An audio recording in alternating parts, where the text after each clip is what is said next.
Hey guys, tonight we drift through misty waters, dodge flower stuffed canoes, and wander into a floating world so serene, you'll wonder why we ever stopped doing things this way.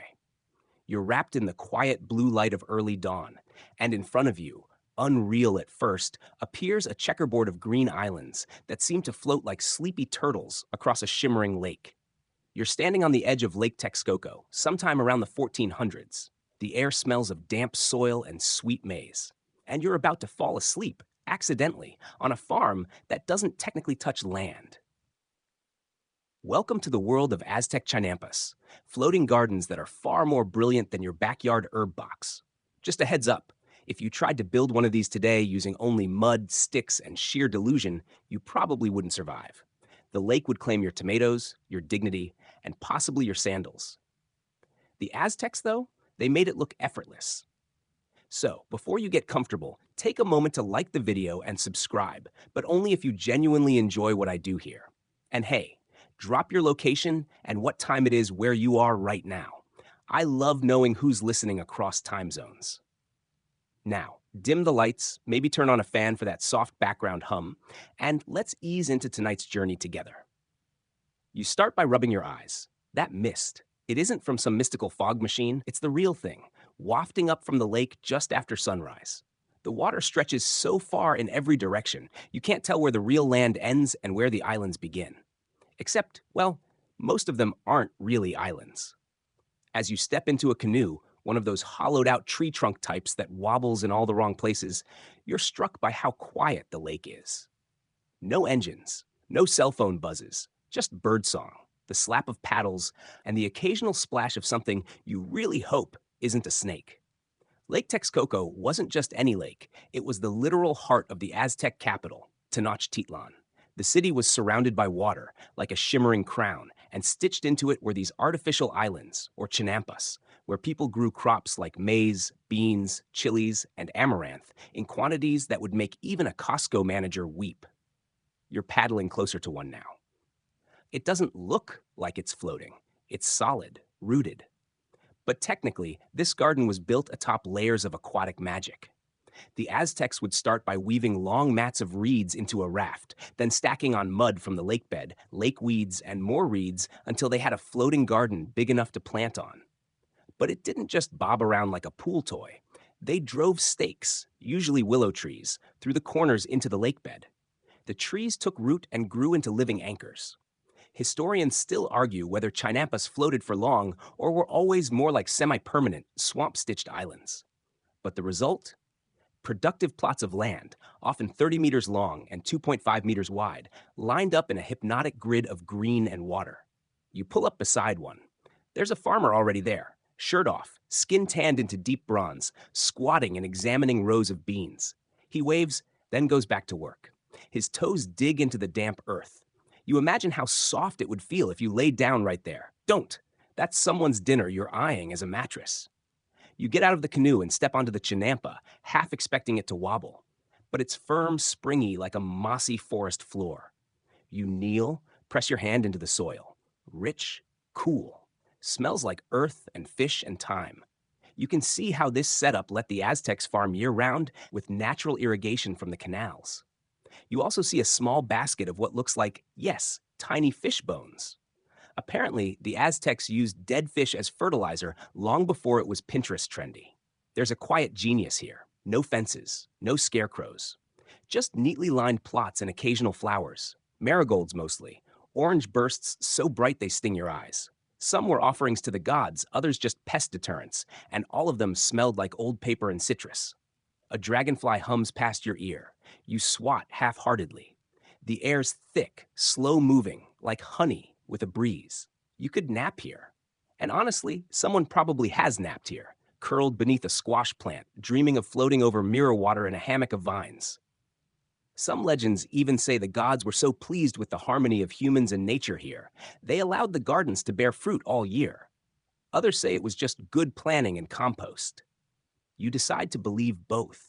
You notice children in the distance, helping their parents pull weeds, laughing as they toss each other handfuls of muddy waterweed.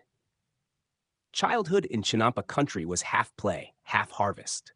No PlayStation, but a lot more frogs. The sun climbs, casting gold onto the water. Canoes begin to move like ants across the lake, each with baskets of maize, beans, chili peppers, flowers. The Chinampas are coming to life. You squint across the channels. There must be hundreds of these islands, maybe thousands. A floating metropolis of vegetables. One Spanish priest reportedly claimed Chinampas were so abundant, the Aztecs could feed 200,000 people easily. And if you've ever tried growing more than one tomato plant without sobbing, you'll understand how outrageous that is. A small clay idol rests at the edge of the garden. Tlaloc, the rain god.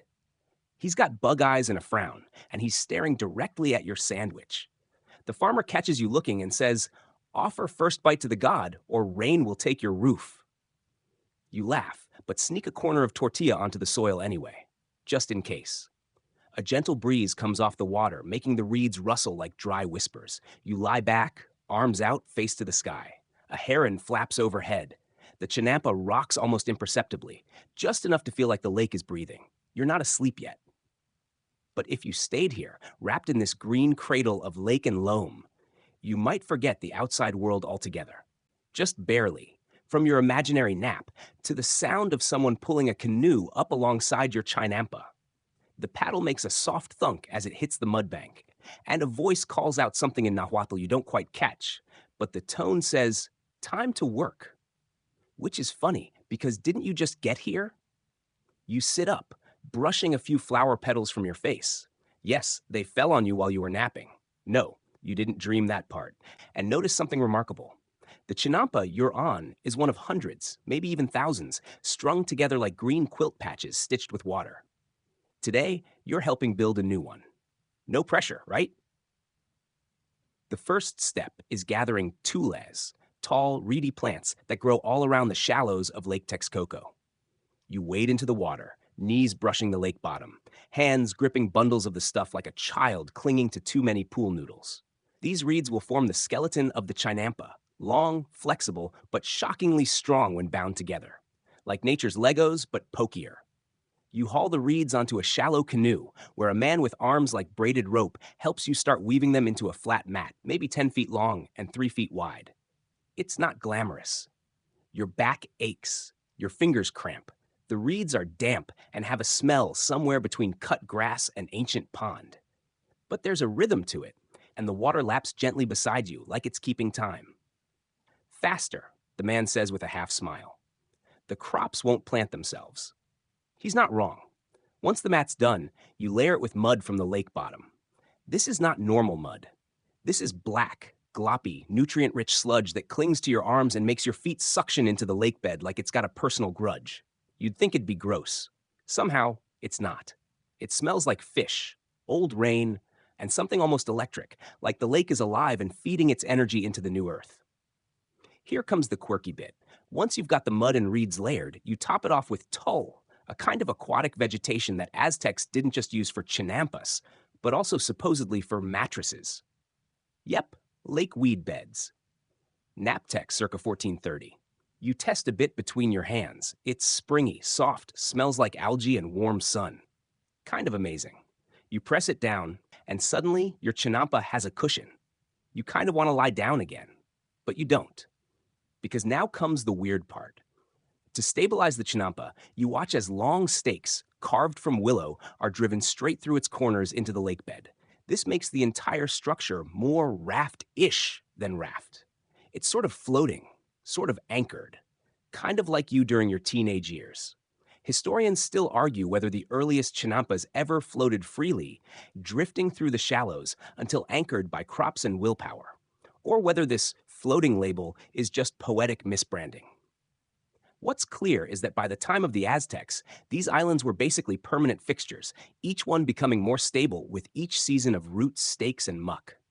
The willow trees themselves were genius additions. Over time, they'd grow right from the corners, shading crops, breaking winds, and drinking up excess moisture. Oh, and when your canoe spring leaks, willow bark's your duct tape. Yep, they thought of everything. You plant your first crop, maize. You squat low, press seeds into tiny holes, cover them with soil. Repeat. The sun climbs higher. You're sweating, but the breeze off the lake keeps it from becoming too much. Nearby, someone's planted chili peppers that shimmer red in the heat. Another plot bursts with amaranth, bright green, almost glowing in the sun. The diversity here is unreal. A single Chinampa can grow 7 crops at once? Talk about multitasking. You reach over to grab a stalk of what looks like a bean plant, and ow! Thorns. Lesson learned.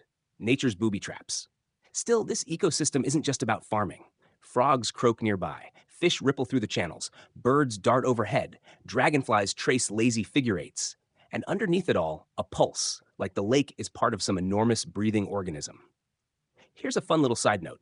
Some archaeologists have found that Chinampas were often built in grid patterns so tidy, you'd think the Aztecs had Google Maps. Some say these patterns were aligned with cosmic geometry, mapping the movement of stars and sacred cycles into their farmland. Others call that speculation wishful thinking, but admit even skeptics agree the layouts are freakishly clean. As the day stretches on, your hands are caked in dried mud, your knees ache from squatting, and yet, you don't hate it. You're part of something elegant, efficient, and ancient. The Aztecs didn't just farm. They created green technology centuries ahead of its time. The Chinampas filtered lake water, recycled organic waste, and worked with seasonal flooding rather than against it. In some places, they even formed mini-climates, warm pockets that protected against frost. And the best part? They were incredibly productive. Studies of restored Chinampas in modern times show they can yield 4 times as much per acre as conventional farmland. 4 times. You're officially more impressed than you were 5 minutes ago, and you were already feeling pretty smug about the floating farm thing. Someone offers you a drink. Pulque, a fermented agave beverage with the consistency of mucousy milk and the taste of half-fermented pear. You pretend to sip, nod politely, and gently set it aside. There are limits to historical immersion. As you step back onto your canoe, wiping mud from your hands onto your tunic, you look at your handiwork. One new Chinampa. Small, humble, but alive. In a few weeks, it'll be green. In a few months, it'll be feeding families. And maybe, just maybe, one lazy traveler looking for a quiet nap. Your canoe drifts silently through the narrow water channels that crisscross the Chinampas like veins in a living leaf. It's mid-morning now, and the garden city is fully awake. The sun glints off the surface of the lake, bouncing into your eyes with that warm, lazy shimmer that dares you not to squint. The air smells of wet earth, crushed marigolds, and the faintest hint of roasted corn tortillas drifting from somewhere nearby. You're heading into town, but not in the way you'd expect. There are no roads here, no traffic lights. Just long, sinuous canals weaving through floating farms and willow-lined paths. This is your commute. This is how Aztecs got around. Every family who worked at Chinampa also had a canoe tied up to the bank like a bicycle. You paddle slowly, and the lake responds with a gentle slosh, like it's enjoying your company. A man in a neighboring boat calls out a joke you don't quite catch, but he laughs hard enough for both of you. You pass by a woman plucking herbs and placing them into a colorful woven basket. Her canoe is so full of produce, it's basically a floating grocery cart. And like all good carts, it has a squeaky paddle. Up ahead is the real draw, Xochimilco, the floating market. You hear it before you see it. Voices raised, laughter rippling over the water, the soft splash of paddles like clapping hands. Then you turn a bend, and there it is, a floating city of trade and chatter. Canoes bump gently together like shopping stalls. Bright textiles hang from bamboo poles. Baskets of avocados sway with the motion of the lake, and a kid is loudly offering hot tamales from a clay pot balanced between his knees. Welcome to the lake's version of Amazon Prime. If everything had to be rowed to you and bartered with 3 ears of corn and a warm smile. You pull up next to a canoe operated by a grandmother with sharp eyes and faster hands. She's selling fresh tortillas, red chilies, and something that smells suspiciously like chocolate. You hand her a few dried fish and a tiny carved shell you picked up earlier. She nods in approval and tosses you a hot tortilla wrapped in maize husk. It burns your fingers, but you don't mind. It's soft, slightly smoky, and layered with the kind of flavor only open water and old recipes can give. This wasn't just a market. It was the cultural heartbeat of the Chinampa world. Goods came in from the outer villages, turkeys, feathers, obsidian blades, freshwater fish, and were exchanged here by families who knew the canals as intimately as the lines on their palms. And while yes, it was mostly practical, it wasn't just about business. There's a canoe floating by now with two teenagers whispering and giggling under a pile of squash blossoms. You try not to stare, but it's kind of hard to ignore when the blossoms suddenly explode into the air like a vegetable confetti bomb. You laugh, and so do they. Maybe markets aren't so different after all. Here's a fun historical tidbit. The Aztecs had no wheeled carts. Not because they hadn't thought of wheels, they had wheeled toys, but because wheels didn't make sense here. Why push something when you could glide it down a canal like a whisper? These waterways didn't just move goods, they moved stories, and jokes, and occasionally very gossipy tortillas. You paddle past an old man with an astonishing mustache. He's got baskets of axolotls, those adorable frilly-limbed salamanders that look like they're always smiling. They're still around today, mostly in labs, but here they were snacks. Yep, Aztecs ate them. Crunchy? Chewy? Historians still argue whether axolotls were a delicacy or just common protein, but either way, they were caught in these very waters and bartered for chilies or cloth. Across the way, another canoe drifts by full of flowers, bright orange cempasúchil, the sacred marigolds.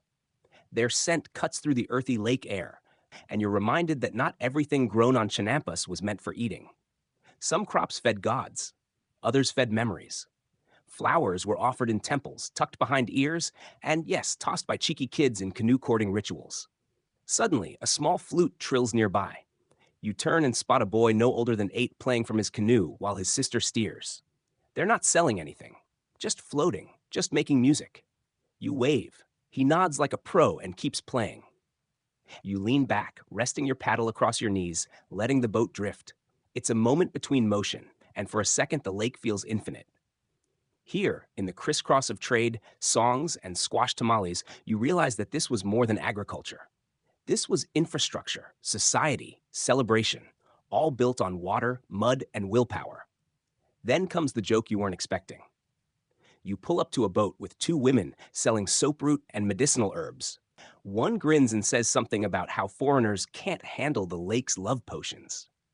Her friend laughs so hard, she nearly drops her basket.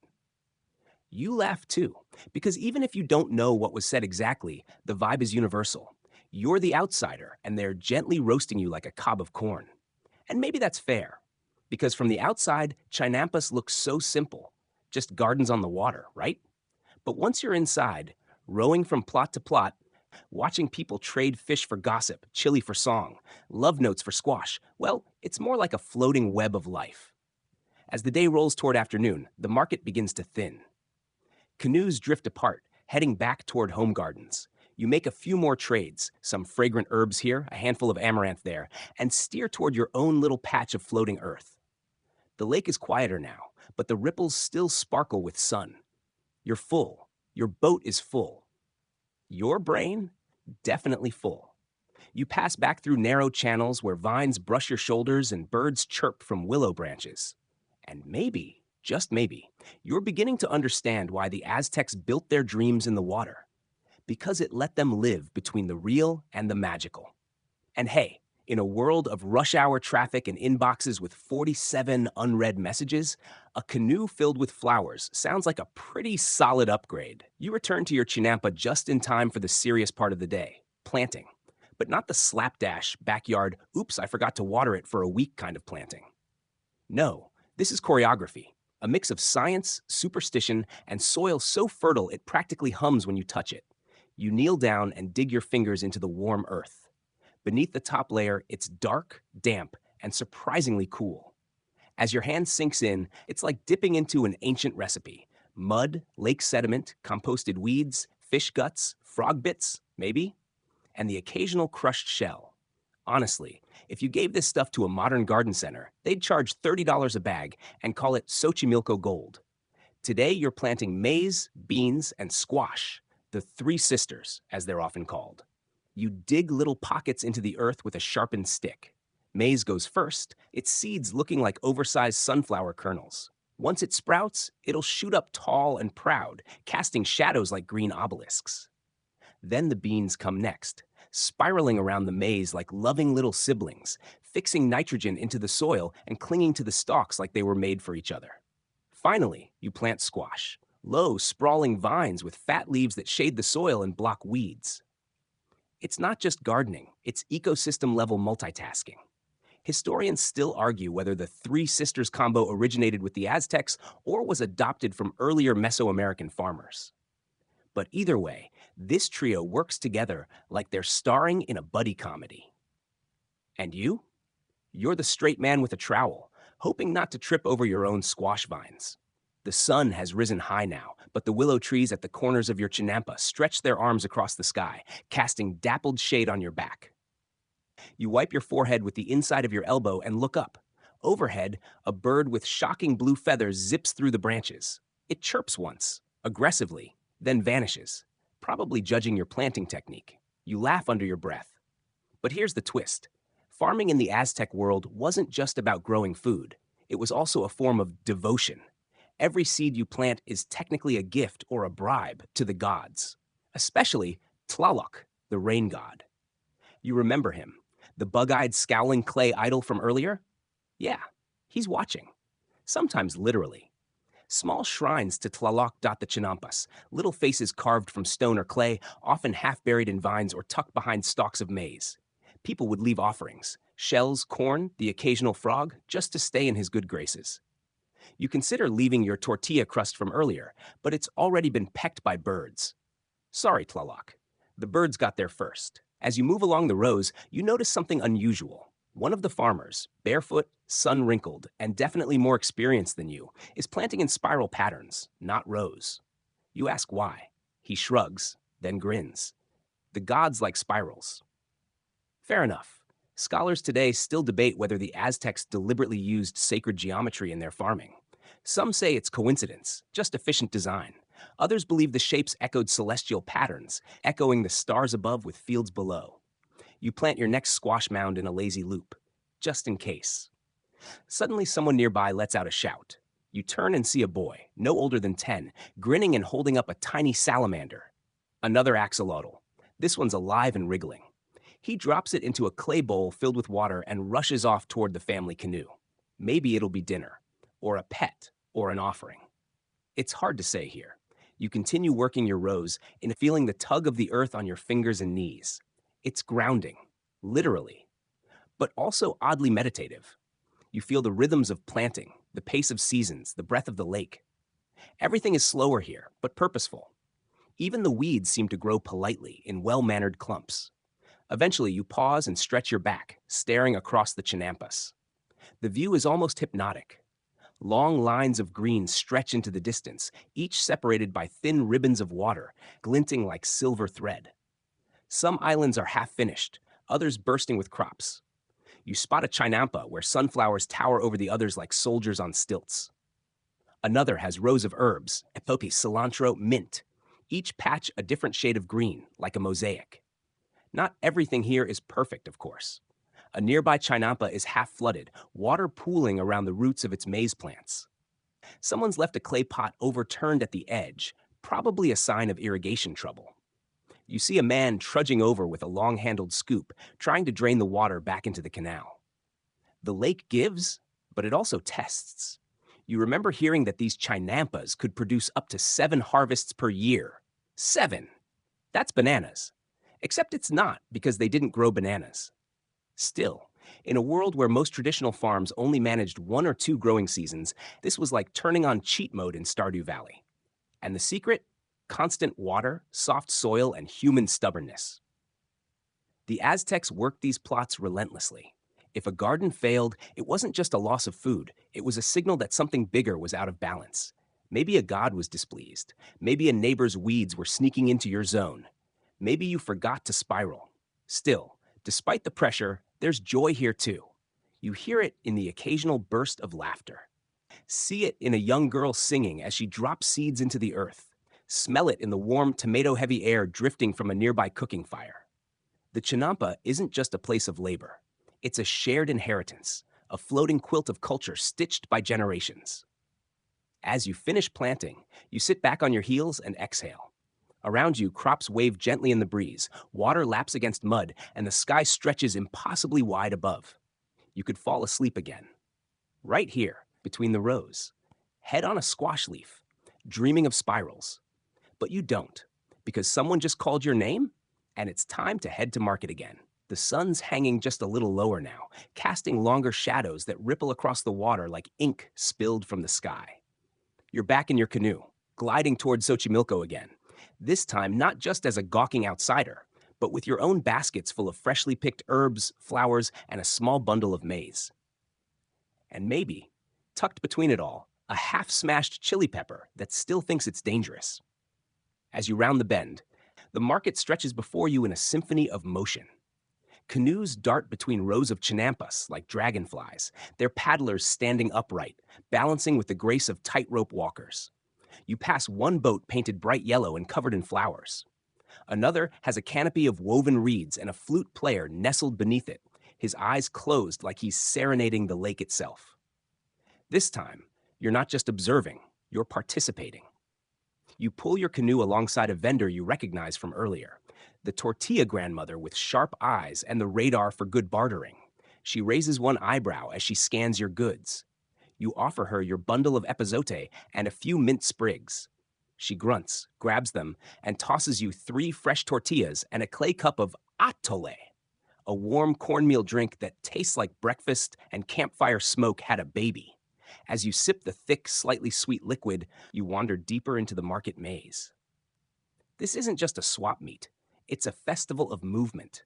You pass a canoe stacked with ceremonial masks, jaguar faces, sun gods, and what appears to be an exaggerated duck. Next to it, a man in a feathered cape sells obsidian blades so sharp they gleam like oil slicks. He offers you one in exchange for your tomato bundle. You politely decline. Your tomato was already squashed by accident when you sat on it. Every few meters, someone calls out an offer. Chili peppers for beans, beans for feathers, feathers for turkey eggs. You consider trading your remaining squash, but the only taker seems to be a canoe selling musical rattles made of dried gourds. You decide to hold off. One gourd-filled canoe is enough for today. Here's something that might surprise you. This floating market wasn't a chaotic free-for-all. It was incredibly organized. Certain days were reserved for certain goods, and designated canal lanes functioned like watery highways, complete with traffic flow. If you paddled the wrong way, you might get a sharp word from someone with a paddle and no patience. The Aztecs didn't mess around when it came to logistics.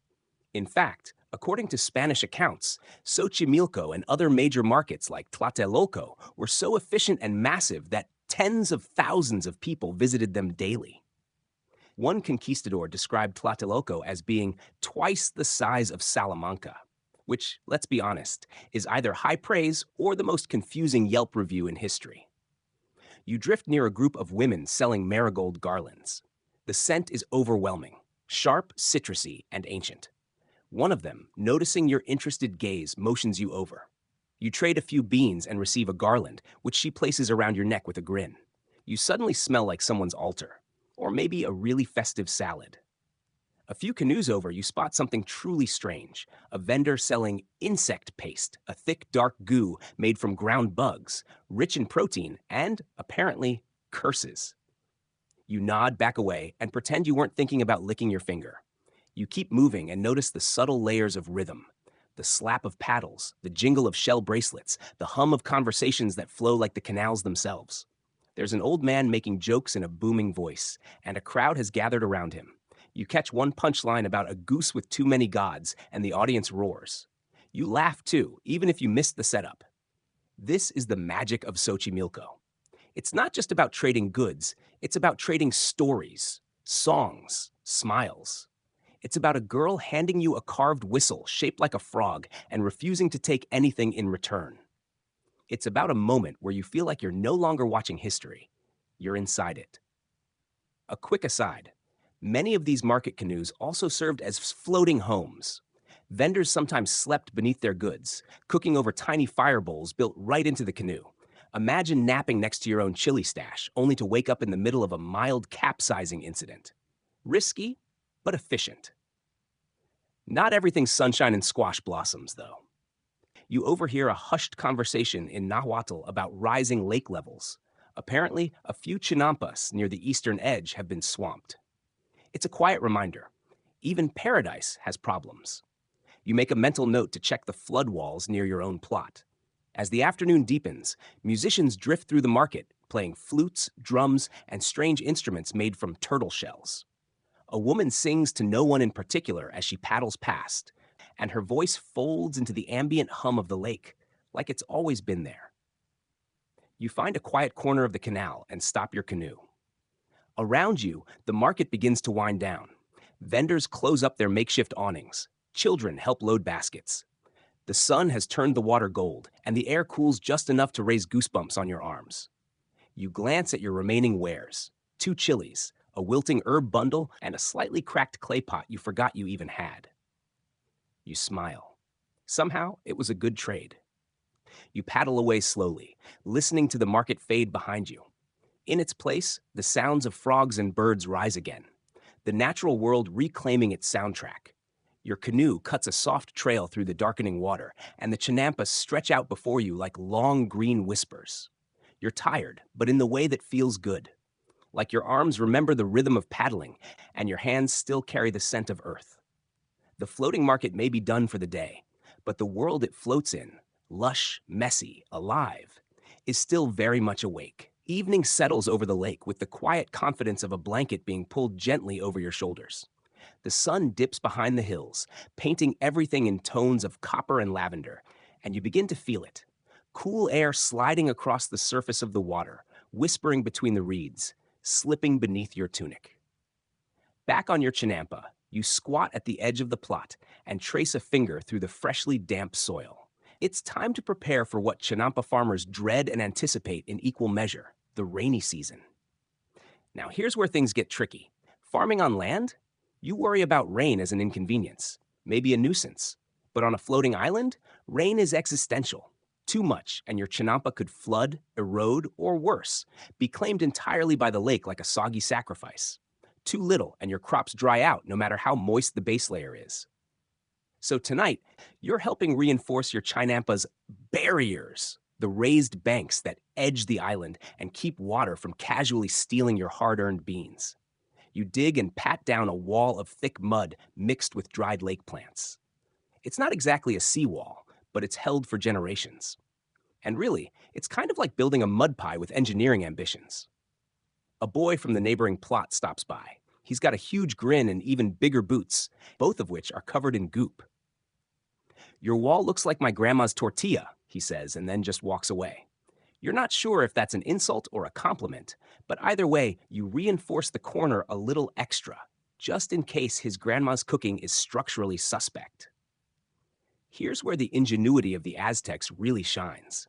They weren't just throwing gardens on the water and hoping for the best. They engineered this entire ecosystem. The canals didn't just let boats pass. They helped manage water levels, acting like arteries that could flood or drain depending on the season. Historians still argue whether these canal systems were more advanced than early European equivalents or just more beautiful. But there's no denying they worked. When rains came, excess water flowed through designated overflow ditches. If a Chinampa started to sink, you'd reinforce it with more mud, willow roots, and sometimes woven mats made from reeds, like little band-aids for soggy farmland.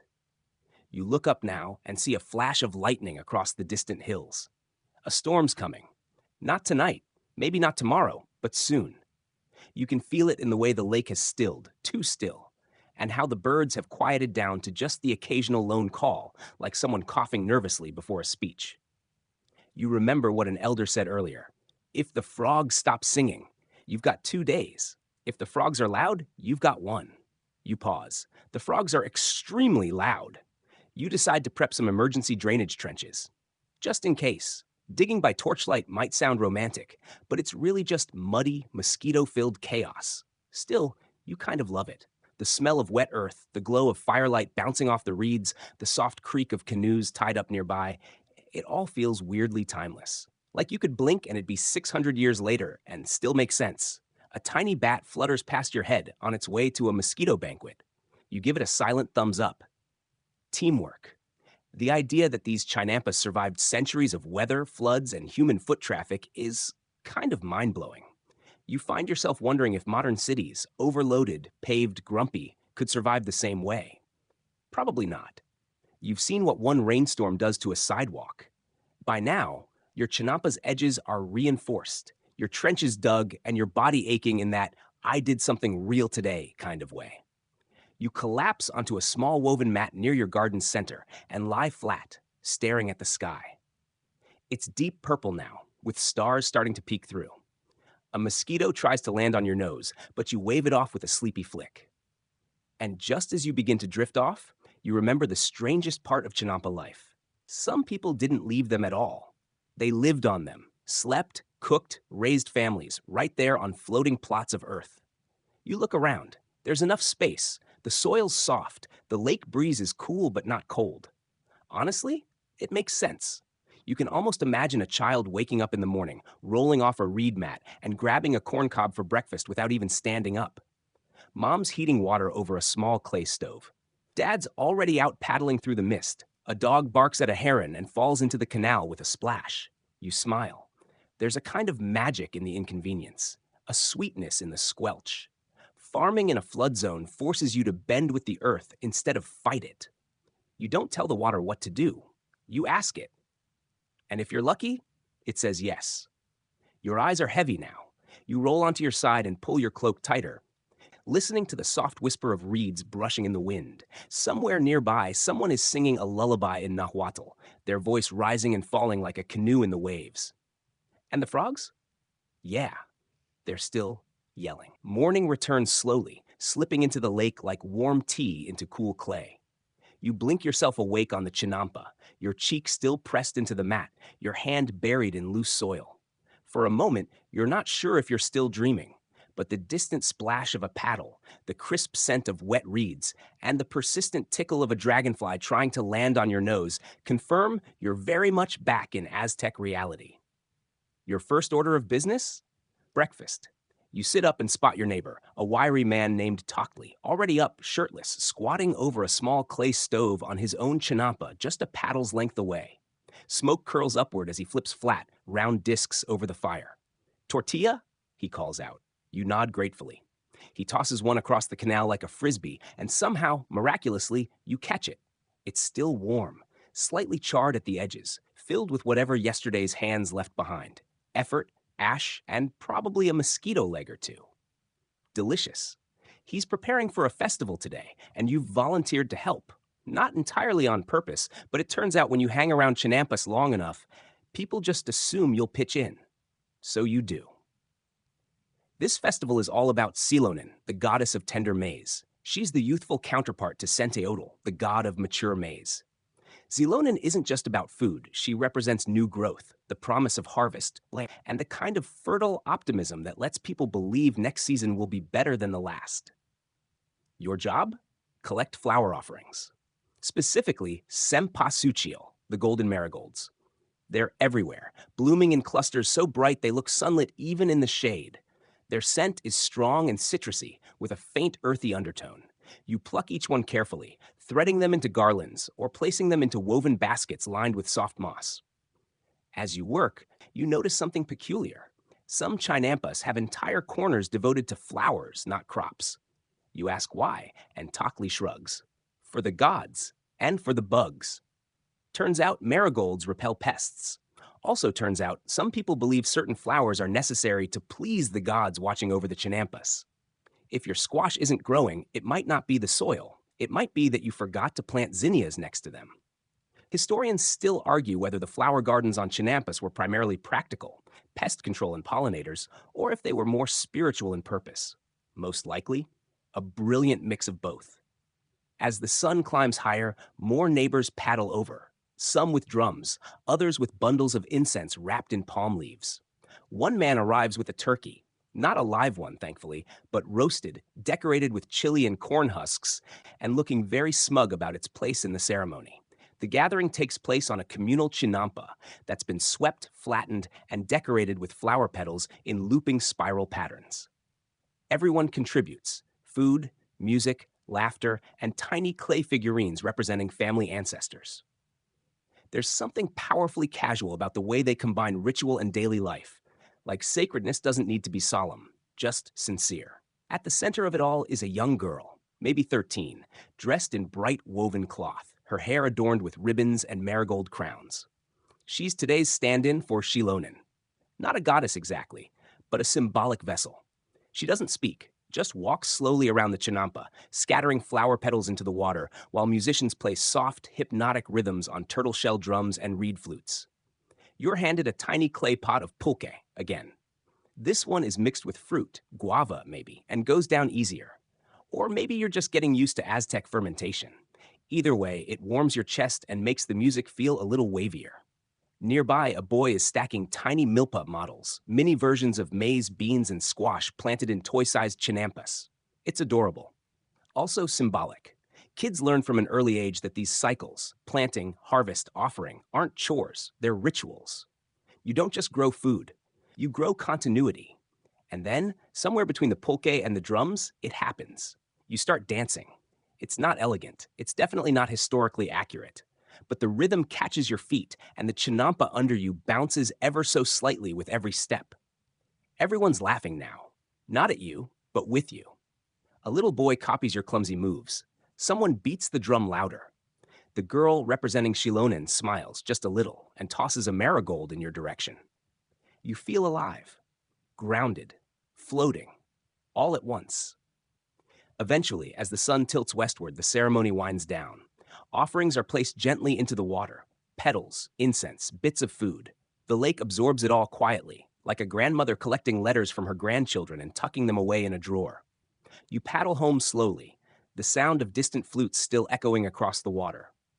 That night, after the moon has risen and the frogs have resumed their daily opera, you sit on the edge of your chinampa and stare into the inky black canal. Your reflection wobbles. A few petals float past like tiny lanterns, carrying prayers or promises, or maybe just leftovers. You realize something important. This whole floating world isn't just about agriculture.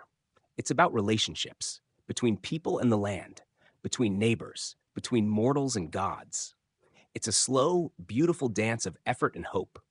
You lie back again, arms folded behind your head, and let the rhythm of the lake rock you to sleep, pre-dawn now. Not quite dark, not quite light. The sky is that perfect moment before sunrise when everything looks like it's holding its breath. And you're already awake. Not because you're overly ambitious, but because the lake won't stop whispering. The frogs are louder than ever, and somewhere nearby, a heron is making noises like it just stubbed its toe. But even with the cacophony, there's peace in the hour. The air smells like wet leaves and smoke.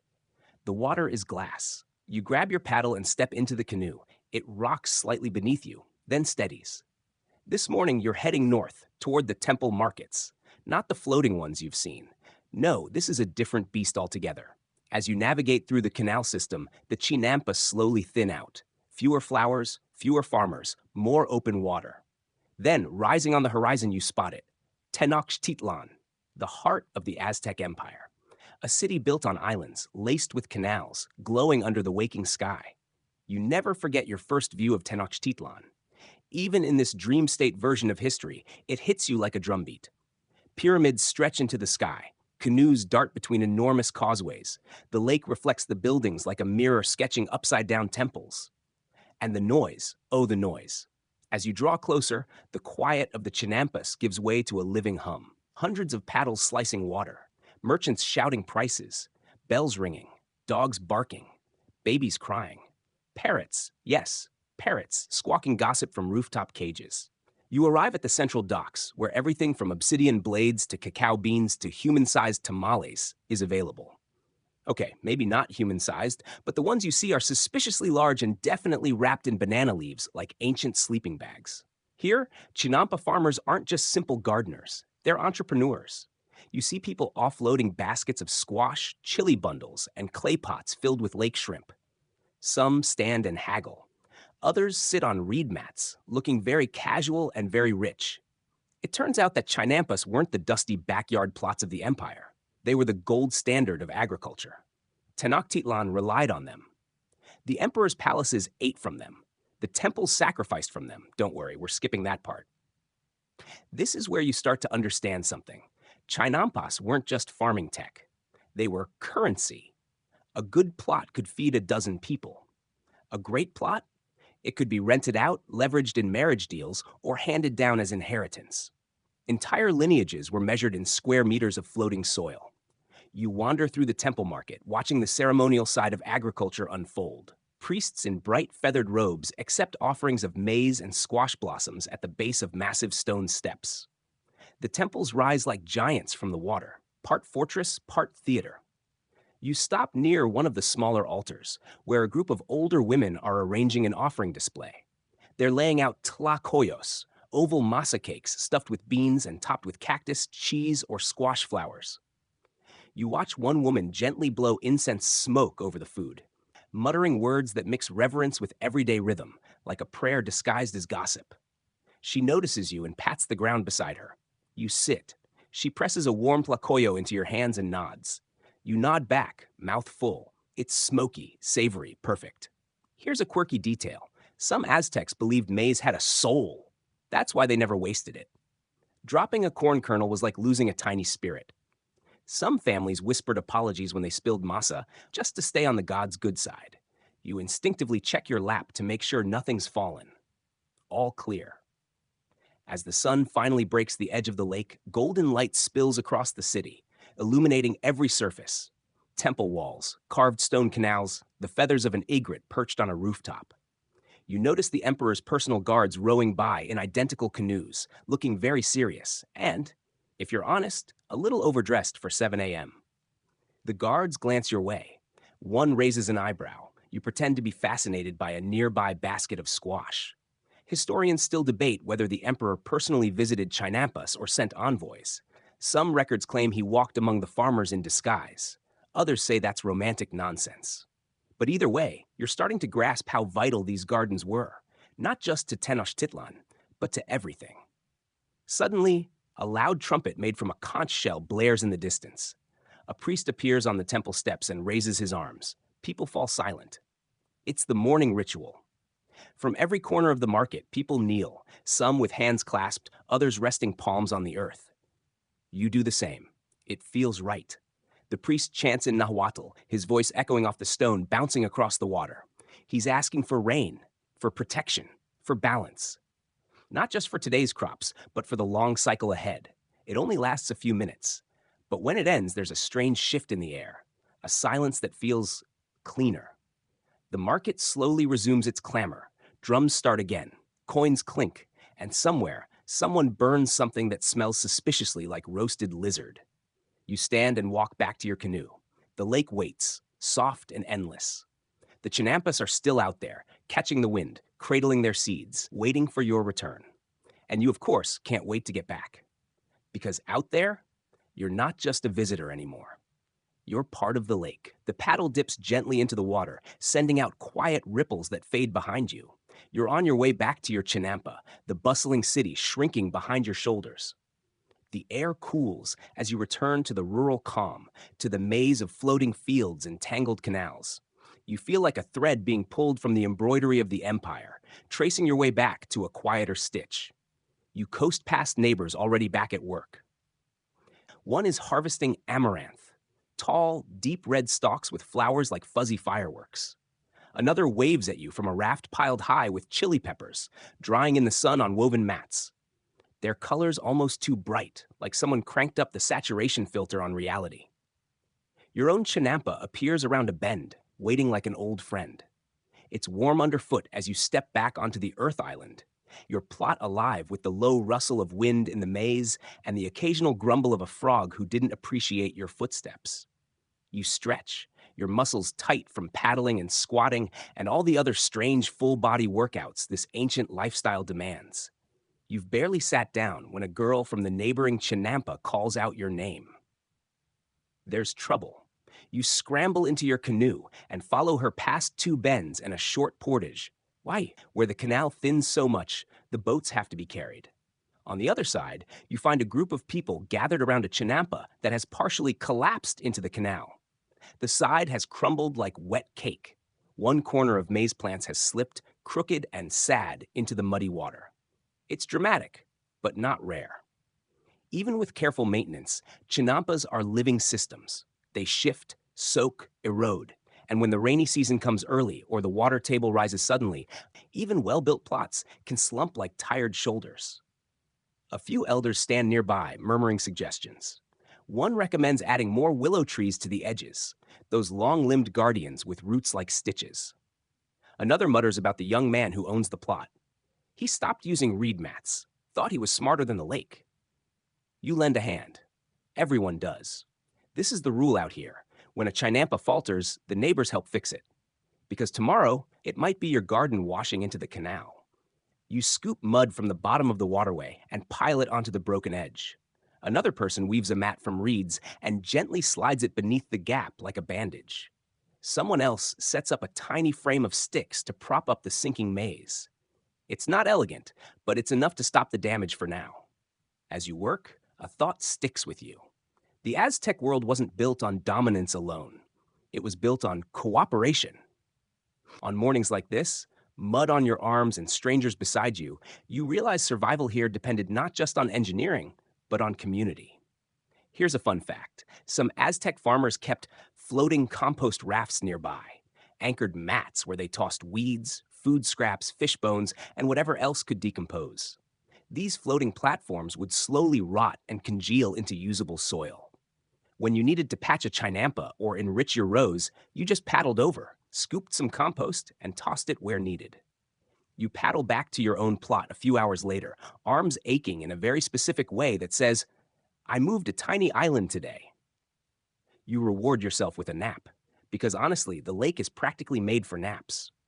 You lie under the shade of a fig tree, its leaves fluttering like lazy applause. The breeze moves across your face, soft as breath. Above you, dragonflies flit in and out of sunlight, occasionally stopping midair like they're judging your posture. But you're not just being lazy. Rest is part of the rhythm. After the harvest comes the feast. After the feast, the sleep. Even the calendar followed these rhythms. 260-day cycles and a 365-day solar cycle, overlapping like gears.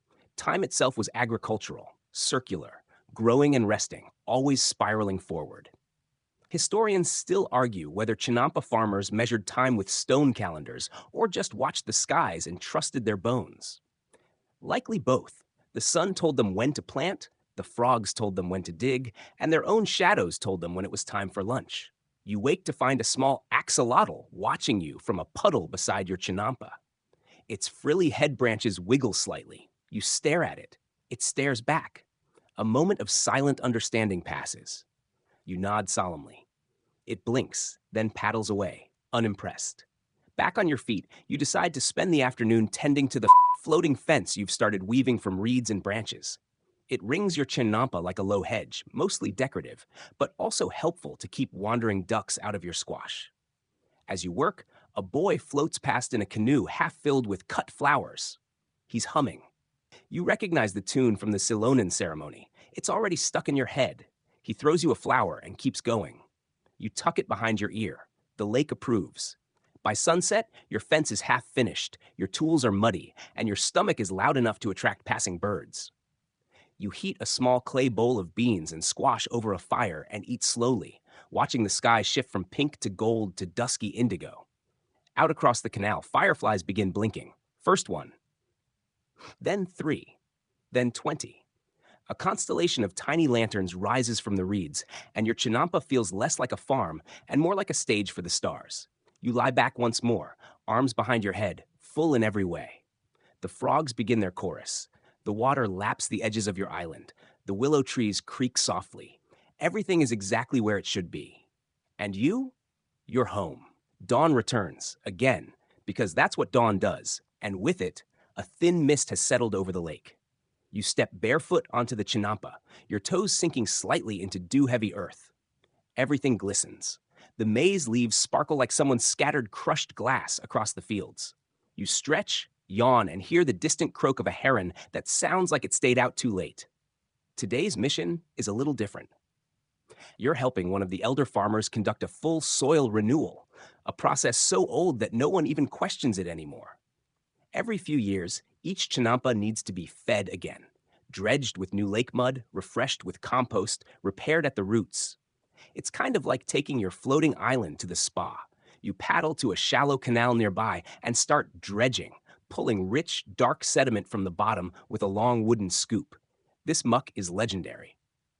It's filled with minerals, decayed water plants, fish detritus, and a hint of something that smells like future harvests. It's thick enough to slow your movements, like stirring soup that's been left on the fire a little too long. You pile it into the canoe and paddle back slowly. The weight makes your boat sag a little, and you feel one good wobble away from a bath you didn't ask for. You manage to unload without incident, and the elder nods, satisfied. Your mud balance is good, he says, like it's a serious compliment. The next step is layering. Mud, compost, dry reeds, more mud. It's almost like building a lasagna, if the lasagna weighed half a ton and could grow beans out of the top. As you work, the soil becomes richer and darker, and the scent, deep, earthy, and weirdly comforting, like petrichor and old secrets. You pause for a drink, water from a gourd bottle, faintly sweetened with cactus pulp. Then it's back to work. While you shovel, the elder tells you something strange. Some farmers used to whisper to their Chinampas, not to the plants, to the land itself. They'd lean down, press their mouths to the soil, and murmur thanks, wishes, apologies. You try it, half as a joke. You kneel, press your lips to the warm earth, and whisper, please don't flood again. A breeze stirs the maize leaves in response. Okay, maybe not a joke. Historians still debate whether this whispering to the earth was a widespread custom or just local superstition. Some think it ties back to Tenochtitlán, the earth deity, often depicted as a monstrous face swallowing everything. You weren't exactly planning on kissing a deity today, but hey, things happen. Your arms ache by midday. The process is slow and rhythmic, scoop, layer, pat, breathe. Occasionally, a neighbor floats by to inspect your progress. One woman offers you a chunk of roasted sweet potato wrapped in a corn husk. It's warm, sweet, and smoky. You love her instantly. By early afternoon, your Chinampa looks different, healthier, taller, more itself. You can see the difference in the way the squash vines sit prouder somehow, and the way the maize stalks rustle like they've got stories to tell. It's not just soil, it's identity. You take a break beneath your willow tree, feet dangling in the water, and think about how few modern people get to actually touch their food before it's food. Out here, you know every inch of your produce. You've planted it, fed it, defended it from ducks, and given it bedtime stories via soil whispers. And when you finally harvest, it's not a transaction, it's a reunion. Speaking of reunions, a man rows over to say his family is planning a harvest celebration soon. You're invited. There will be singing, dancing, and something he describes as duck stew that makes people cry. You accept instantly. Because emotional poultry sounds like the best kind. After your break, you check the willow trees planted around your plot. Their roots hold everything together. Without them, your Chinampa could slouch into the water like an overcooked dumpling. You run your hand over the bark, rough and laced with years of wind, water, and insects. One tree has a hollow knot filled with tiny eggs. You leave it alone. Life here overlaps like stories, woven, sticky, and usually covered in feathers. Some Chinampas even had their own micro-ecosystems. Snails, frogs, fish, herons, bats, dragonflies, bees, and the occasional ocelot print in the mud. You've learned to look for signs, tracks, sounds. The way the birds fly low when rain is near. The way the frogs go silent when something bigger's watching. Late in the day, you find a ceramic shard buried in the earth. It's faintly curved, painted with a red spiral. Old, maybe hundreds of years. Maybe older than the Chinampa itself. You show it to the elder. He squints. From a bowl, maybe, or a child's toy. He hands it back. Leave it in the soil. It belongs to the story. You nestle it near the base of a maize stalk and cover it again. The lake is full of stories like that. Broken things, buried things, growing quietly alongside the living. Chinampas weren't just farms. They were archives. Every inch holds layers, literal and historical. By the time the stars return, your back is sore, your hands are blistered, and your Chinampa feels like it's glowing from within. It's renewed, and so are you. You curl up under your woven blanket, the night air soft on your face, and you drift off to the sound of a faraway flute and the rustle of maize leaves, trading secrets in the dark. A full moon rises over the lake, casting everything in silver. The water reflects it so perfectly that you almost can't tell where sky ends and canal begins. You sit up slowly, arms wrapped around your knees, watching the glow bounce off your freshly renewed Chinampa. It looks proud tonight, like a patch of earth that knows it's pulling double duty as both garden and legend. Tonight isn't just any night. You've been invited to a moon vigil, held every 20 days or so by a family who lives 2 canals over. It's a quiet event, half ritual, half social hangout, all under the watchful eye of Metzli, the moon goddess. You pack a few tamales, a flower or two, and a reed mat, then paddle through the glowing water. Other canoes drift alongside you, their riders whispering or singing softly. Everyone's moving in the same direction, like fish drawn by something older than memory. The vigil takes place on the largest Chinampa in the cluster. It's been cleared for the event, swept smooth, and decorated with spirals of marigold petals. Braziers glow at the corners. Small clay cups filled with burning copal resin scent the air with thick, sweet smoke. You step ashore and are handed a cup of chocolate water, bitter, spiced with chili, and thick enough to coat your tongue. It wakes you up and lulls you at the same time. A contradiction in a cup. People gather in circles. Some sit cross-legged, others recline on mats. An elder begins to speak, not loudly, but with the kind of voice that people lean into. He tells a story, one you've never heard. It's about a rabbit who offered itself as food to the moon, so the gods honored it by placing its image on her surface. He points at the moon. You can still see the rabbit, he says. And you can. Sort of, if you squint and maybe tilt your head a little. Here's a neat tidbit. The Aztecs didn't see a man in the moon. They saw that rabbit, and they associated it with sacrifice, humility, and balance.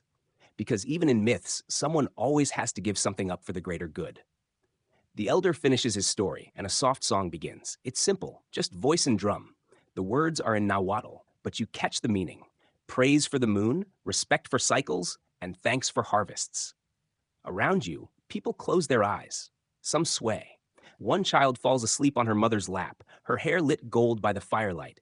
You lie back and stare upward. The stars are absurdly bright out here. No torches, no buildings, no interruption. Just pinpricks of time burning calmly above your floating world. A few clouds drift by, their bellies glowing faintly. Somewhere nearby, a pair of frogs begin a syncopated duet. Someone lets out a quiet snore. You're not sure if the vigil is supposed to be solemn or sleepy, but it's definitely both now. You notice something beautiful in the way everyone here blends into the scene. No one is trying to be important. No one's showing off. They're just part of the water, part of the mud, part of the night. You realize that Chinampas aren't just agriculture. They're architecture for humility. You can't build a floating farm and think you're in control. The lake will remind you. The frogs will mock you. The maize will grow if it wants, not because you ordered it. Historians still debate whether Chinampa communities had formal hierarchies or whether leadership was more collaborative. Probably both, depending on the season. But out here, under the moon, the only authority is the rhythm itself. A quiet moment, a breeze, the smell of ash and earth, then laughter. One man accidentally tips over a small jug of pulque and tries to blame the moon. Everyone giggles, including the elder, who shakes his head like he's heard this excuse before. The night stretches on, soft and generous. People drift away in 2s and 3s, paddling back through the silver canals. You stay a little longer, lying on your mat, letting your thoughts slow down. When you finally leave, the paddle makes almost no sound. The lake is still. The stars are fading into dawn. And for the first time, you feel like you've passed some invisible test. Like the lake has nodded quietly and decided, okay, you belong here now. Back at your Chinampa, you collapse onto your mat without even taking off your cloak. The reeds rustle. A bird calls once, then sleeps again. You dream of rabbits and floating gardens and moons that blink. Sunrise rolls in like a quiet drumbeat, slow, certain, golden. You wake to the sound of ducks arguing somewhere off to the left and the slap of water against bundled reeds. Your cloak is bunched under your head, and there's a beetle casually strolling across your chest. You flick it away gently and sit up, stretching your arms over your head until your spine sounds like a rain stick. Today feels ceremonial. You can't explain why exactly, but there's an energy humming under the soil. The Chinampa is vibrant, your maize stands taller, your squash vine seems smug, and even the water seems to glisten with extra confidence. That's when you remember, it's market day. Not the sprawling temple-side kind from Tenochtitlán. This one is local, intimate. A barter-style market that floats between communities on the lake. Every 20 days or so, canoes line up along a large shared chinampa, forming what looks like a parking lot made entirely of vegetables, clay goods, and ducks. Yes, there are always ducks, often uninvited, never unwelcome. You pack your canoe with care. Squash blossoms, bundles of chilies, some dried lake shrimp, and a handful of your prized chocolatl beans, fermented, dried, and roasted cacao, traded like currency, consumed like mood magic. You tuck everything into reed baskets, tie it all down with thin cords, and push off toward the market. As you paddle, the hum of voices grows louder. You round a corner, and the market appears, like someone dropped a party in the middle of a garden. Bright blankets line the ground, baskets overflow, and people in embroidered cloaks haggle with the kind of determination normally reserved for courtroom dramas. You trade your chilies for blue corn tamales. You swap shrimp for a carved comb made of bone. You even manage to convince a man to trade you 2 smoked frogs and a small clay flute in exchange for 6 cacao beans. He holds the beans like they're sacred. You blow one note on the flute. It sounds like a startled goose. Perfect. This is where you see how diverse the lake community really is. There are vendors from other lakeshore towns, people from the mainland, even a traveling poet who offers to trade verses for tortillas. He wears no shoes and smells like roasted cactus. You give him a half tamale, and he gives you a line. The water holds us, not because it must, but because we've learned to float. Nice. You notice a cluster of people around a seed trader, her chin wrapped in a bright yellow shawl. She sells small bundles of rare seeds, purple maize, striped beans, golden tomatoes, each one wrapped in soft cloth, each one traded like treasure. You ask where the seeds came from. She says, "My grandmother, and her grandmother before that." You nod, feeling like you're not just buying seeds, you're borrowing someone's ancestry. There's music too. A group of boys bang on clay drums while girls dance in a circle, their skirts swirling like flower petals caught in wind. One little girl wears a wreath of squash blossoms on her head and holds a baby duck like it's a sacred relic. A man with a shock of gray hair plays a tune on a conch shell trumpet. The sound is strange, somewhere between a whale's sigh and a mountain echo. It makes everyone stop for just a second. Even the ducks go silent. Historians still debate whether these floating markets were structured with taxes and permits, or if they functioned more like rotating festivals with informal rules. One theory suggests certain Chinampas were designated marketplaces, passed down through family lines. Another theory? People just showed up where the food was. Both theories feel true today.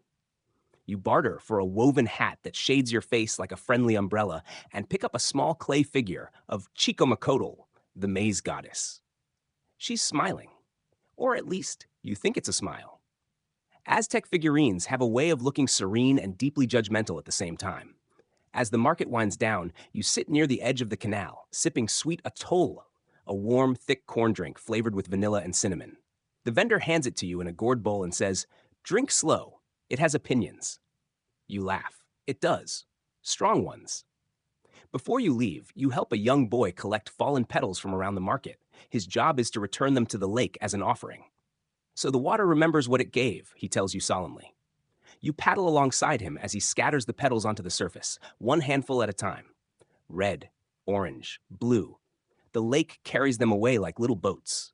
Back at your Chinampa, the sun is beginning to dip again, casting long shadows across your plot. You unload your new treasures, already imagining where you'll plant the striped beans and whether the clay flute could become your theme song. You sit beneath your fig tree, sipping the last of the atole, and reflect on how the lake isn't just a source of food. It's the town square, the festival grounds, the history book, the home. You've moved through it now in every way. Farmer, helper, dancer, trader. Each layer of this place folds over the next like petals on a flower. Like a chinampa, always floating, always rooted. You close your eyes. The lake is still humming. The frogs are getting warmed up. And you're exactly where you're meant to be. Today begins with rain. Not a storm. Not yet. But the kind of soft drizzle that makes the world smell like it's just been born. The lake is rippling gently, and your Chinampa is slick under your feet as you shuffle outside, rubbing sleep from your eyes with the sleeve of your tunic. Overhead, the clouds hang like damp blankets, heavy and slow-moving. You smile. Your crops love this. The maize is already whispering its thanks. The squash leaves tremble with happiness. Even the ducks seem unusually civil this morning, waddling in single file across the reed fence like it's a red carpet. You pull your cloak tight and set to work reinforcing your canal banks. Rain means water levels will rise, and too much too fast can peel away your soil like the skin of an overripe fruit. You drag over bundles of fresh reeds, weigh them down with stones, and pat the edges like a parent fixing a child's bed. One of your neighbors, Yoli, paddles over with a warning. A bigger storm might roll in by nightfall. She saw the signs: dragonflies flying low, her dog refusing to swim, and the wind tasting a little sour. You nod, because honestly, sour wind is all the forecast you need. It's time to prep. You gather tools, secure baskets, and tie down your crops. You build little windbreaks out of sticks and leaves. Everything becomes a game of guesswork. Will the water rise this much or this much? Will the wind attack from the east or just knock over your cooking pot and run off laughing?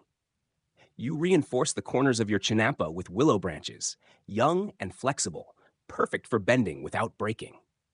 These will take root quickly, adding strength to your floating home over time. It's a quiet lesson from nature. The best kind of support is the kind that grows with you. By late afternoon, the clouds darken like bruised fruit. The first wind gust feels like someone tugged at your sleeves. Birds are flying low. Even the frogs, who never shut up, are quiet now. Still, you feel ready. You hunker down beneath your fig tree, bundled in layers, watching as the world tilts slowly into chaos. The wind comes first, rushing in from the west like an impatient messenger. Then the rain follows, thicker now, more urgent, like it's knocking on every surface saying, "Are you listening?" The lake heaves, and for a moment, you feel the Chinampa sway beneath you like a cradle caught in a wave. But it holds. Because Chinampas are built on resilience. They're not solid like stone. They're flexible, layered, cooperative. They don't resist the lake. They float with it. You feel that principle in your bones tonight. Don't fight the water. Learn its rhythm. You whisper thanks to your willow trees. You fall asleep to the sound of rain tapping on your reed roof, frogs sighing in harmony, and wind brushing through your maze like an old storyteller. When morning finally returns, it does so shyly. The world is silver again, calm again, and everything smells like possibility. You rise and inspect the damage. A few leaves torn, a basket overturned. One of your duck enemies has stolen a squash blossom and is parading it like a trophy. But overall, your Chinampa survived. More than that, it thrived. The soil is richer now, rehydrated and dark. Your beans look smug. Even the cactus is standing taller. You paddle to check on your neighbors. One woman lost a basket of herbs, but the rest are smiling. They laugh at the storm the way sailors laugh at bad weather, with respect, sarcasm, and a little relief. Together, you replant a few things, restack some fencing, and trade stories of what it sounded like at the peak of the night. Someone swears they heard a god laughing in the rain. Someone else says their maize sang to them. You believe both stories. Historians still argue whether Chinampas were meant to withstand full floods or just regular rainy seasons. The answer, you suspect, is yes. They weren't made to fight nature. They were made to coexist with it. You spend the afternoon re-smoothing the paths of your Chinampa, layering fresh mulch around your vines, and sipping warm cinnamon atole from a clay cup. The ducks are back to their usual nonsense. A heron flies low overhead. The lake, once again, hums its approval. You've now lived through the lake's softness and its storms, and with each cycle, you grow closer to something ancient, something that doesn't just float, but remembers. That evening, a few neighbors gather at your Chinampa. Someone brings instruments. Someone else brings 3 kinds of tamales. The sky is still wet with color, pink fading to cobalt, and the fire crackles cheerfully in its stone ring. You sing, you laugh, you eat. The earth is damp, the air is clean, and your heart feels like a seed that's finally found its soil. As night settles, one of the older farmers leans close and says, "You know, I think the lake likes you." You smile, and somewhere out in the dark, a frog croaks in agreement. There's a stillness in the air today, not the sleepy kind, like after a storm, but the charged electric kind, like something's about to begin. Or end.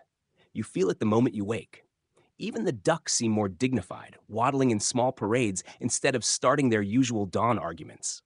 You step onto your Chinampa and feel the soil springy under your feet, like a sponge full of life. Every leaf, every stalk, every breath of wind feels alive with purpose. And you remember, today is the blessing of the fields. It's not one of the flashy festivals with gold feathers or temple drums. This one is quieter, personal. It's a ceremony held at the start of the planting season, a way to honor the lake, the soil, and the hands that work it. You gather what you need: a bundle of maize stalks from last season, a small bowl of water infused with flowers, a bit of dried copal, and a clay figurine of Tenochtitlán, god of maize and sustenance. He looks like he's perpetually mid-sneeze, but he's beloved anyway. The ritual begins at sunrise. You paddle to a nearby communal Chinampa, the ceremonial one used by everyone in your canal cluster. It's larger, flatter, and ringed with willow trees like ancient guardians. As you arrive, others are already there. Families, elders, kids with flower crowns slipping over one ear. Everyone's dressed a little nicer today. Tunics with extra embroidery, necklaces of painted seeds, belts woven in symbolic knots. One child even has their hair shaped like an ear of corn. Ambitious. The elder of the canal steps forward. He carries a staff carved with maize patterns and speaks slowly, each word falling into the silence like a drop into the lake. He welcomes the gods. He blesses the water. He thanks the old crops for feeding them through the dry season. Then comes the offering. You walk forward and place your maize bundle at the foot of a small altar. Others follow, placing gourds, beans, flowers, feathers. Someone lays down a tiny figurine of a frog. Someone else offers a cracked bowl filled with painted seeds. You even see a feather shaped like a heart. It all counts. Then comes the blessing. The elder dips a willow branch into the flower water and sprinkles it over each person. It's cold and fragrant, and when it hits your face, you feel something in your chest soften, like a knot unwinding. You close your eyes, let it sink in. A soft chant follows, wordless, melodic, rising and falling like water itself. Everyone joins. The voices blend into the breeze, into the rustling reeds, into the lake. You are part of a choir older than language, and you don't want it to stop. When it ends, there's silence. Real silence. The kind that wraps around you like a blanket. Then a duck sneezes, and everyone laughs. Ceremony over. But the energy stays with you. Back at your Chinampa, you begin planting. The soil is warm now. Eager, you use a sharp stick to dig small holes, one for maize, one for beans, one for squash. The three sisters, they're called, planted together so they help each other grow. The maize grows tall and gives the beans something to climb. The beans feed nitrogen back into the soil. The squash covers the ground, keeping weeds and moisture in check. It's a symbiotic trio, like a plant-based superhero team. You murmur blessings over each set, not loudly, just enough so the plants can hear you. You plant in a spiral, the old way. Not rows, not grids. Spirals are how the universe moves, after all. By midday, your hands are stained, your knees are sore, and your heart feels light. You sit under the fig tree with a bowl of squash soup, watching the water shimmer. A canoe drifts by with a man playing a reed flute. The notes fall like dandelion seeds across the lake. You think about how Chinampas don't just grow food, they grow ritual. They feed culture, memory, spirit. Every step of the farming cycle has meaning. Turning the soil, saving seeds, giving thanks. It's all performance art with real consequences. Historians still debate how much spiritual ceremony was tied to farming in daily life. Some argue it was just for seasonal festivals. Others believe every single planting, harvest, and even weeding was a sacred act. Out here, you suspect the second group is right, because nothing feels mundane. Later, you walk the perimeter of your Chinampa, inspecting the willow roots, checking for signs of erosion, whispering promises to the vines. You make a mental note to build another compost raft soon, and maybe a duck-proof basket for the chili peppers. Evening comes slow, like a soft hand settling over your shoulders. You light a small fire and roast a few ears of young corn. The kernels burst with a sound like tiny applause. You sprinkle them with crushed salt and chili, eating slowly, watching the moon rise, just a sliver tonight, like a grin. Tomorrow, the work will begin in earnest. Weeding, watering, watching. Farming is never finished. But tonight, your floating farm is a temple, and the lake is listening. The next few days move like a quiet drumbeat. Measured, steady, hypnotic. The maize sprouts push upward, first as shy green blades, then as confident little stalks. The beans wrap their tendrils around anything vertical, including one overly ambitious duck that wanders too close. You gently rescue him. He is ungrateful. Each morning, you walk your Chinampa in slow loops, noting every leaf, every sign of nibbling, every patch where soil might need fluffing. This isn't paranoia, it's attentiveness. You're not just farming, you're co-authoring with the earth. The weather holds steady, warm, but not blistering, breezy, but not stormy. The kind of weather that makes you suspicious because it feels like a gift. You pull weeds, gather reeds, and check the compost raft. It's breaking down nicely, steaming slightly in the center like a quiet, nutritious volcano. One afternoon, as you're harvesting flowers for trade, a boy from another canal comes paddling fast toward you. He's breathless, excited. "You have to see this," he says, and without waiting, he spins his canoe and starts leading the way. You follow. He brings you to an older, half-abandoned Chinampa. Most of the crops are wild now, grasses, volunteer gourds, sunflowers gone rogue.